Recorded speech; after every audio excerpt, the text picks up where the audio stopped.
Moment area method में हमें क्या करना है, स्लोप अगर हमें निकालनी है तो हम दो स्लोप्स जो होगी, दो पॉइंट्स को ही लेंगे हम, और उसके बीच की स्लोप्स जो होंगी ना उनका डिफरेंस वो हो जाएगा area of m by E I diagram, ठीक है, बिटवीन ए एंड बी।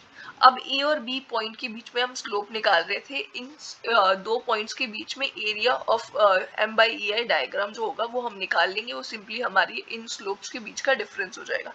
इसकी हेल्प से हम दोनों की स्लोप्स निकाल पाएंगे, ठीक है। और दूसरा हमारे पास होगा डिफ्लेक्शन। डिफ्लेक्शन के लिए हम क्या करेंगे, deflection at B is equals to moment of area of m upon E I diagram between A and B, ठीक है। ए और यहाँ पे हम डायरेक्टली एरिया निकाल रहे थे, यहाँ पे इस एरिया का m upon E I diagram का जो एरिया होगा उसकी हम मोमेंट निकालेंगे, ठीक है। मोमेंट निकालेंगे मतलब कि एरिया के साथ अगर हम सी जी का हॉरिजॉन्टल डिस्टेंस जो होगा वो मल्टीप्लाई कर देंगे, हमें मिल जाएगा मोमेंट ऑफ एरिया, ठीक है। तो इस तरीके से हम निकाल लेंगे और हमें डिफ्लेक्शन भी पता चल जाएगी।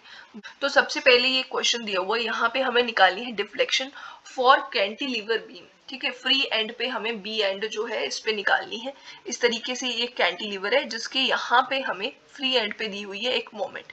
अब यहाँ पे हमें मोमेंट दी हुई है, हमारे पास ये एक फिक्स सपोर्ट होता है सिर्फ कैंटिलीवर बीम में, है ना।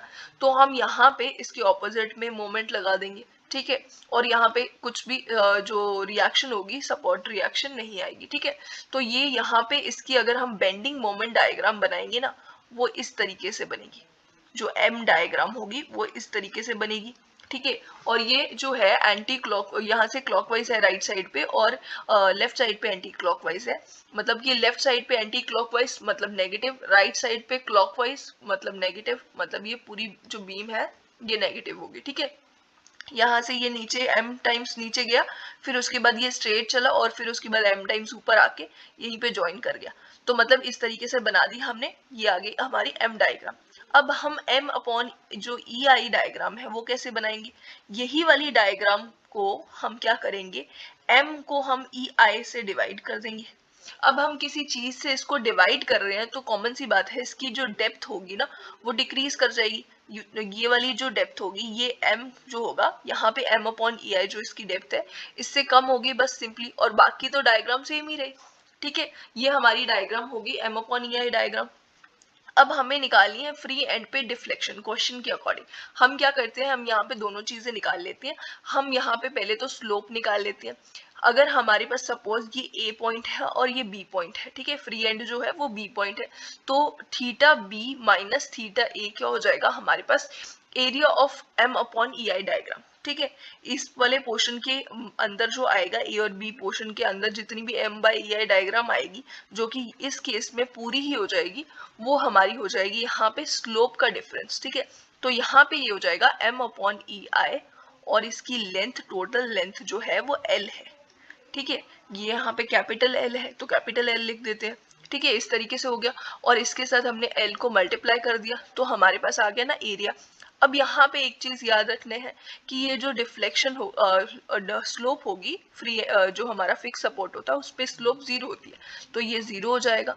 मतलब थीटा बी की वैल्यू क्या होगी, एम एल अपॉन ई आई, ये हमारी स्लोप आ जाएगी फ्री एंड पे, ठीक है। ये हमारी स्लोप आ गई।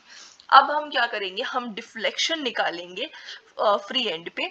डिफ्लेक्शन हमारी बी पे कैसे आएगी, डिफ्लेक्शन हो जाएगी हमारी m upon E I diagram जो है इसका एरिया, और एरिया हम ऑलरेडी निकाल चुके हैं। एरिया के साथ हमने क्या करना है, मतलब ये एरिया का हमने मोमेंट ले लेनी है, मतलब एरिया को हमने CG से मल्टीप्लाई कर देना है, CG के हॉरिजॉन्टल डिस्टेंस से। अब इस एरिया का CG कहाँ होगा, इसके सेंटर पे कहीं ना कहीं होगा, है ना। तो यहाँ से ये डिस्टेंस आ गया, यहाँ पे आ गया x, ठीक है। ये डिस्टेंस जो होगा हमारे पास x बार जो डिस्टेंस होगा, अब ये कहाँ पे होगा, l/2 डिस्टेंस पे होगा, तो यहाँ पे ml अपॉन ई आई ये आ गया हमारे पास, ये है एरिया ऑफ ए बी, ठीक है। यहाँ पे ये एरिया है, एरिया के साथ हमने जो डिस्टेंस है CG का डिस्टेंस, हॉरिजॉन्टल डिस्टेंस, वो मल्टीप्लाई कर देना l/2, तो ये आ जाएगा ml स्क्वायर अपॉन 2 ई आई,